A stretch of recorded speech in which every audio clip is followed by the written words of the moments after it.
Assalamualaikum warahmatullahi wabarakatuh.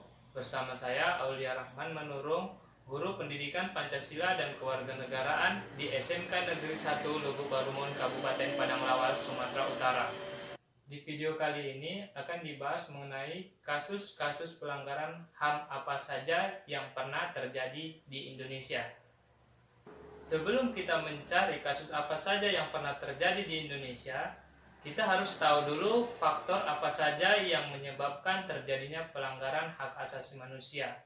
Ada dua faktor, yaitu faktor internal dan faktor eksternal.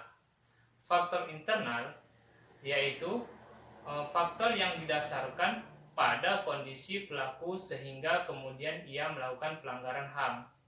Nah, kita bahas faktor internal yang pertama, yaitu sikap egoisme.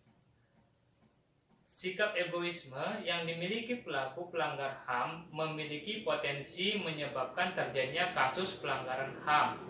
Pelaku merasa bahwa kepentingannya adalah yang utama, sehingga dengan egois akan melakukan pelanggaran hak asasi manusia. Berikutnya, tingkat kesadaran yang rendah. Banyak orang yang tidak terlalu memperhatikan perlindungan HAM, bahkan menganggap pelanggaran HAM adalah hal yang biasa. Berikutnya, kondisi psikologis pelanggar. Pelanggaran hak asasi manusia sangat berkaitan dengan kondisi psikologis pelaku. Apakah ia memiliki akal sehat atau memiliki trauma atau mungkin dalam kondisi tidak stabil. Kondisi-kondisi itu rentan mengakibatkan terjadinya pelanggaran hak asasi manusia. Berikutnya, tingginya intoleransi. Di dalam negara yang beragam dan heterogen seperti Indonesia ini, sikap intoleransi terhadap suatu ras, suku, atau agama tertentu dapat mengakibatkan pelanggaran HAM berupa diskriminasi atau yang lainnya. Lalu, rasa ingin balas dendam. Dendam membuat seseorang rela berbuat tindakan kriminal seperti pembunuhan atau penganiayaan yang termasuk contoh kasus pelanggaran HAM.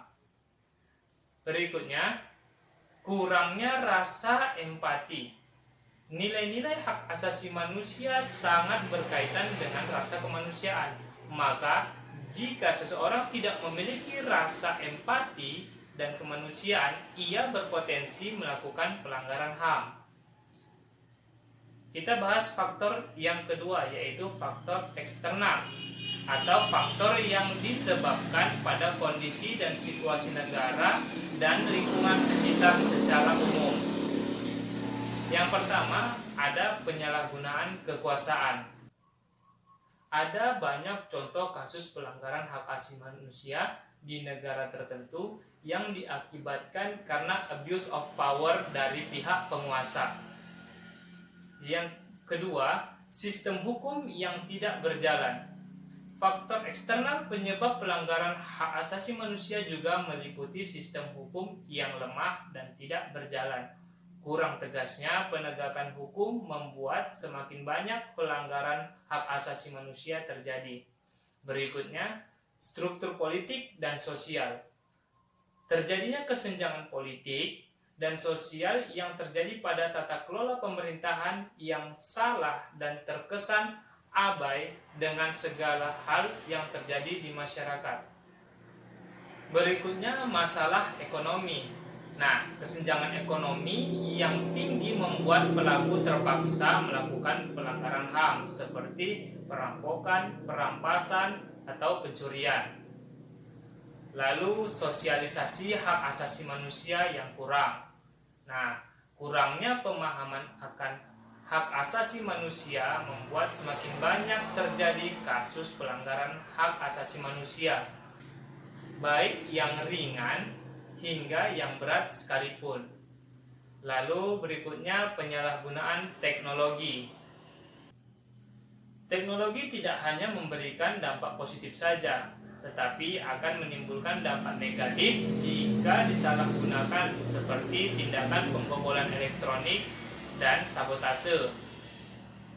Nah, Nah, itu tadi faktor internal dan faktor eksternal penyebab terjadinya pelanggaran HAM. Nah, di Indonesia sendiri ada 11 pelanggaran HAM berat masa lalu menurut pemerintah yang akan diselesaikan rencananya. Yang pertama yaitu peristiwa 1965 sampai 1966. Dalam peristiwa ini terjadi pembantaian terhadap orang-orang yang diduga terafiliasi dengan Partai Komunis Indonesia. Yang kedua, penembakan misterius atau disingkat Petrus pada tahun 1982 sampai 1986. Peristiwa ini diduga atas perintah jabatan di bawah koordinasi Panglima Komando Pemulihan Keamanan dan Ketertiban Republik Indonesia. Ketiga, ada pembantaian Talang Sari, Lampung yang terjadi pada tahun 1989. Pembantaian kelompok Warsidi yang dituduh sebagai kelompok Islam radikal di Talang Sari, Lampung Timur. Yang keempat, ada tragedi Rumoh Geudong di Aceh tahun 1989 sampai 1998. Nah, 10 tahun operasi militer di Aceh menyebabkan banyak orang yang tewas, bahkan ada yang diperkosa. Sebagian korban terbunuh dan diperkosa di rumah Geudong. Kelima, penembakan mahasiswa Trisakti pada tahun 1998. Peristiwa ini terjadi saat aksi menumbangkan Presiden Soeharto pada 12 Mei 1998. Yang keenam, ada penculikan dan penghilangan orang secara paksa. Sekitar 23 aktivis pro-demokrasi diculik dan dihilangkan secara paksa. Yang ketujuh, tragedi Semanggi 1 dan 2 tahun 1998 sampai 1999.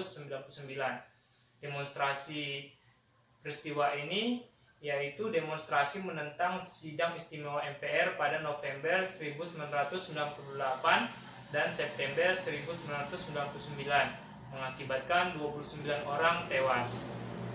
Lalu berikutnya ada tragedi Simpang Kertas Kraf Aceh. Itu tahun 1999. Pasukan militer menembaki masyarakat yang memprotes penganiayaan warga Aceh di persimpangan Jalan PT Kertas Kraf Aceh mengakibatkan puluhan orang tewas.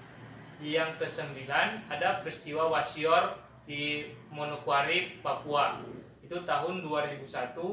Tragedi ini mengakibatkan 4 orang tewas dan puluhan orang disiksa. Lalu yang ke-10 ada kasus Wamena, Papua tahun 2003. Tragedi ini mengakibatkan 9 orang tewas, 38 orang terluka dan penduduk di 25 kampung dipindahkan secara paksa. Yang terakhir, menurut pemerintah itu ada tragedi Jambu Kupok di Aceh Selatan. Peristiwa ini mengakibatkan 16 orang tewas dengan cara ditembaki dan dibakar. Nah, itulah tadi pembahasan kita mengenai kasus-kasus pelanggaran hak asasi manusia yang pernah terjadi di Indonesia.